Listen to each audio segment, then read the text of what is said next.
Yep, to the yep. You already know what time it is, man. It's your girl POC. Turn your radios up. Spread the word, spread the message, man. You already know how we come in each and every Friday, starting at 10 a.m. I'm reviving your airways here on 900 AM WRD, 96.1 FM. Make sure you click that link in my bio to take you directly where you need to be. We live right now with a special guest on our airways, man. I'm excited to be speaking with him. I'm making connections with him throughout the city, but this time we're talking about a project he's leading, and it's about just making sure that we're bringing green to the city of Philadelphia. And that's what we're doing each and every Friday here live on Eco WURD. So make sure you stay locked with us, man. We're also live on Facebook at WURD on Facebook right now. And definitely you can check us out on reviveisalive.com for more information about anything I got going on. But let's get into it with our special guest today. How are you feeling? Good morning. How are you? Talk to the people. Tell them exactly who they listen to. Good morning. Good morning. First off, I want to thank you for having me here to talk about, some of this green, some of these land issues going on with the city in general. I go by the name of 2BD. I'm an independent, radical Black journalist in the city. I'm a podcaster as well. And most recently, I'm a filmmaker. And I just recently released my Awesome. first documentary film. No doubt. And, when it comes down to just a greener Philadelphia, I want to start there because, on Eco WURD, we talk to a lot of different people because we want to bring forth this conversation of just environmental justice. So when we talk about a greener Philadelphia, what does that even look like for you? Like, how do you envision it? Hmm, that's a good question. I would say when it comes to, environmental justice and all these types of issues, the first thing that I'm always brought back to is the land. And specifically, it's even more relevant now with the headlines. We're hearing so much about this ongoing war in Gaza, overseas, on an international level. And it's a good example because it's an example of a controlling force exerting power over a marginalized group in Palestine.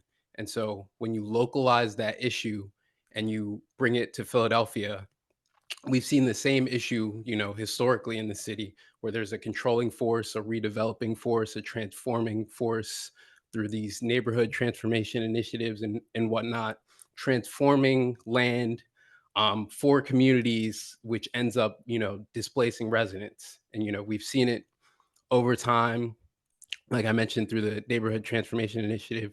We've seen it in West Philadelphia. What used to be Philadelphia is now University City. And then in more modern times, we've seen it more recently with, the townhomes, the fight that the townhomes have going on, as well as, in Chinatown, the arena struggle that's Big going on facts. as well. So, you know, when it comes to a greener Philadelphia, I'm always brought back to the land and making sure that land sovereignty, allowing the people in these communities that live here to be able to make decisions and not just have it go above their heads. And then they're forced to bear the brunt of what happens. Thank you for breaking that down. When it comes down to environmental justice, we just kind of wrapped up our Eco Fest that we just did previously. And we were just talking about, how social issues and social justice actually has a connection with environmental justice. And I would like to get your opinion on it based on some things you just said. Like when it comes down to environmental justice and social justice, how do you feel like they interconnect? I don't think you can truly have environmental justice without social justice. Even though we live in a capitalist society and, money is the controlling force with everything, we only have one world. So no matter how much money you have or how much money you do not have, we all share this land. We're all inhabitants of it. And all the effects, all this climate change that happens over time will affect all of us. It won't affect all of us equally, but it will affect all of us. And so when you make decisions, um, like I said, on other groups that don't affect certain groups but affect some people more than others, they're forced to deal with the consequences of those actions. And we've seen more recently, with these heat waves that have been going on in more recent summers, and the air quality that's been poor, as well as flooding, just crazy flooding that's been Mhm. happening in the city. These ecological disasters don't really care about how much money you have. It's coming Great point. regardless. Yeah. Great point. I bet you just hit a lot of billionaires where it hurts hard, right in the heart. Uh, and I want to get into the project, when it comes to Free the Land. Why did you why were you inspired to start this project, and why did you entitle it Free the Land? Yeah, so the inspiration for the project, it came a few years ago. Back before, I was working on mainly on everything on 2BD and building up my own media platform. I was a freelance reporter. And so when I was freelance reporting, I was doing a lot of work with community gardens and green spaces. And one of the more persistent issues that I had seen across green spaces, and it wasn't specifically the same with the same city entity that they dealt with in terms of their land, but the persisting problem was access to the land. And these are gardens that Access. have been there for right. And these are gardens that have been there for 1 year, 2 year, 5 years, 10 years. Like these gardens are mainstays in their communities, and they're still hit with the threat of just being taken away when a more profitable development comes in or when somebody has enough capital to transform the neighborhood. And so that persistent issue led me to continue to dig and to hear from these different gardens and their stories and the ways in which they were different and through like the different entities that they went through, but also the ways in which they were the same. And it's that regardless whether you're dealing with the land bank, whether you're dealing with the redevelopment authority, the housing authority, the housing development corporation, we have so many different levels that essentially serve the same function in preventing these gardens from getting access to the land that they're already on. I think it's And so I think beautiful it's how I'm sorry, I didn't want to cut you off, but I wanted to just make a point. Like, I think it's so beautiful how you turned what you do as a passion, as a freelancer, and created an entire project out of it so stories can actually be told. Like, I think that's the responsibility and the accountability as journalists, or if you want to call yourself a content creator, like that is the responsibility to make sure that you are giving the community that you serve a voice. And I just wanted to give you props on that because most people just stick to the story. And for you took the story and you actually brought it to life for more people to be able to see how people are living and also how the land is in the city. So yeah, I just want to give you some props on that one.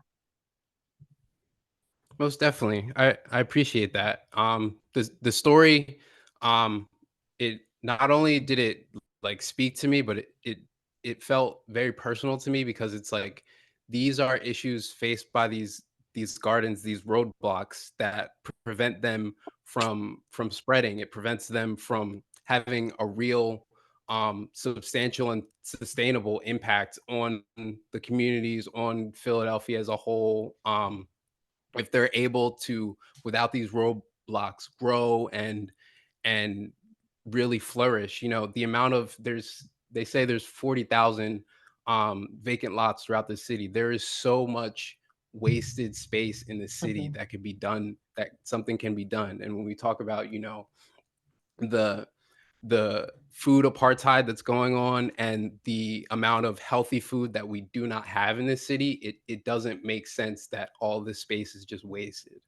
Mhm. And then when it comes down to specifically like how the project rolled out, how can people like adjust it and then like digest it, I should say, and then be able to apply it to do something about it? Mm. You're speaking specifically how was I able to digest what I Yeah, like was learning yeah. and seeing? Mhm. Or even people who are watching it, who are just as passionate as you and they see that these things are an issue and they're like, okay, now I want to do something about it. Like, how can they digest the content, the information, and then go apply and do something about it? Mm. I would say first and foremost, it starts with your neighborhood and realizing what needs your neighborhood has specifically, looking around you. Part of, the filming of the documentary on my end came just around from riding around my neighborhood and seeing the different vacant lots and how long they've sat there and seeing the PHA signs or the PHDC signs that are posted about these lots, whether they have access to them or waiting for access to them. There's so much just walking around your neighborhood that you see that you may take for granted or not realize is a part of the puzzle piece that's right in front of you. Mhm, So I would say it starts in your neighborhood, and it also starts with supporting these gardens. And if there's any sort of inclination in a neighborhood or anyone who is interested in starting community gardens, connecting with these different gardens, learning the roadblocks that they have gone through, mhm, and learning from them, to make sure that we don't repeat the same mistakes twice and just feed into a system that is not serving the people really. mhm. And for those who's just now tuning in, you're listening to the founder of 2BD, which is a media company here in the city of Philadelphia, but he also goes by TBD, who's the founder of, I mean, sorry, who's the creator of the Free the Land Project, which is a documentary that was created here in the city of Philadelphia. And it talks about the land that Philadelphia actually has. And I want to get a little deeper into the project. When you talk about the stories that are being told in the project, how long did it take you to actually put the entire production together? So I would say it took me a little under a year, like 8 to 9 months to put it all to record and put it all together. The idea of it, like I said, was something that I had been thinking about since I've been freelancing and learning how deep the land issue and the roadblocks go. But I would say around 8 to 9 months. And Mhm, initially, it was much more focused on specific entities like the land bank.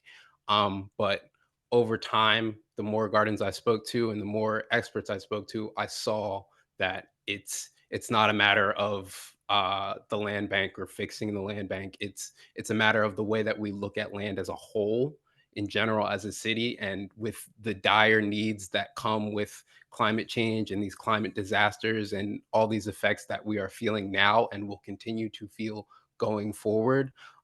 It's going to take a much more radical shift in the way that we distribute land, disperse land, and think about these issues. mhm. And what are some of the things that, I'm glad that you mentioned that. I didn't want to give it away, you know what I'm saying? When it comes down to some of the conversation you had with some of the experts, can you tell us a little bit about, how those conversations went and what kind of information you received? Yeah, I would say that, as a city, Philadelphia, we are one of the poorer major cities. And when it comes to development and changing that, it's more so that we as a city um don't say no to development really. And where if you walk around your neighborhood, specifically I live in North Philly, but walk around North Philly, it's almost like the wild wild west. And people say, it's the wild wild west when it comes to gun violence and whatnot, but it's like the wild wild west when it comes to development and construction. And it's like the way that there's a construction lot here and a construction lot here, and it's just the care and the livability of the city is impacted to the point where it's like you can't live here because there's so much construction and blockages and whatnot that it's not done with care to the people that live there. Mhm, And so we're just pumping out these developments where these developers come in from other cities, whether it's from New York, whether it's from the West Coast, wherever they come in, make these developments for these quick investments. They're not even staying for the full term of the investment. They're just making these quick investments, getting tax abatements, or getting the best mhm, deal that they can seek, pumping out the money that they can, and then leaving. And they're not left with the damages that happen because they're gone. mhm. And my question I want to ask you, because we got about 5 minutes left, is how can people find more information and actually watch the project? I know that you guys did a screening, but if people wanted to actually watch the project, show the project to the students, or just to, actually have a conversation and further the conversation about environmental justice and then also just land in general, how can they find more information? Most definitely. So the main purpose of 2BD Media is getting access, making sure that access to media is a public good and a right for anyone that wants to be involved in the issue and work on this issue. So the documentary, if you're interested in watching the documentary, it's up on YouTube right now. You can go to our media channel, 2BD Media, and it's up. It's called Free the Land, Philadelphia's Fight for Land Sovereignty. And you can also check out all of the work that we continue to do online at tobedetermined.co.co. So that's two, the number two, BEDETERMINED.co. I'm a Mhm. super speller. Yeah. I love it. I But love it. And I want to ask you this last question before we wrap up. When it comes down to all the lessons you learned, all the production that you put together for this project, what's next for you? What do you see as a next step for you to make sure that we as Philadelphians are being, respected, and we are going to get to a greener Philadelphia? most definitely.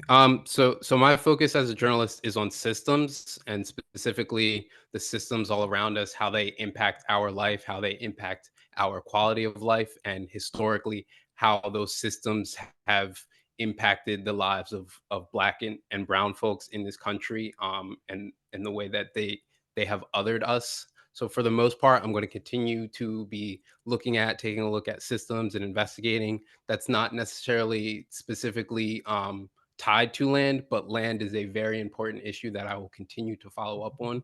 But I'm gonna be continuing that work. So stay tuned.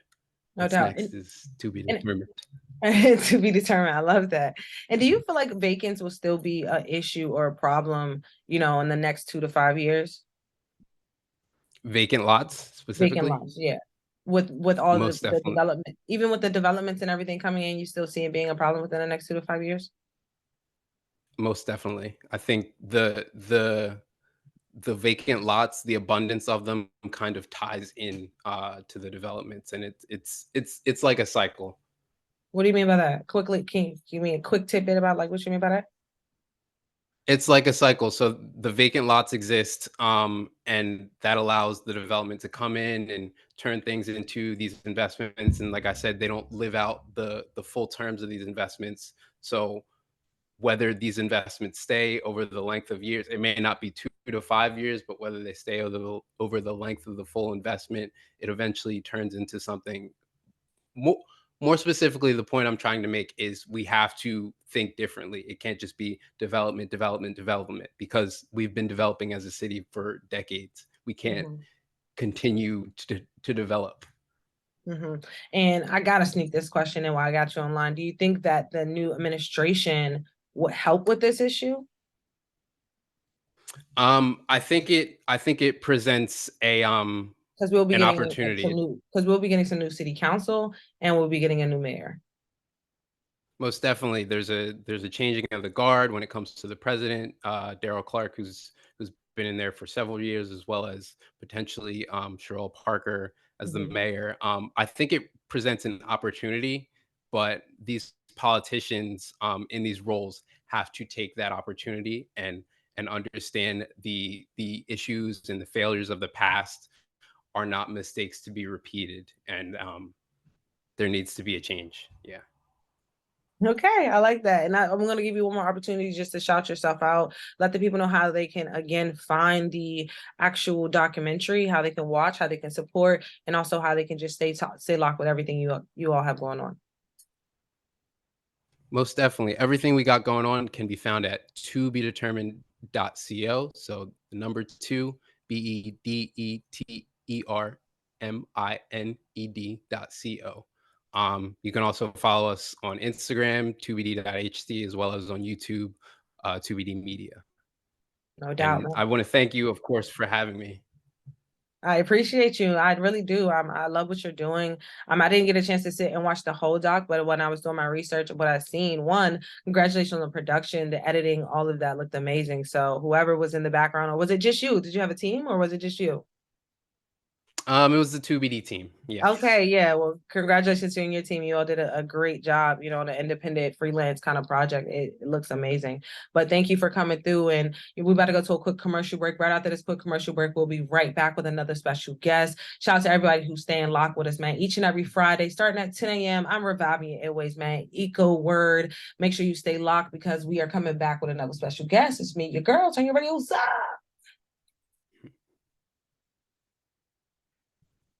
Awesome.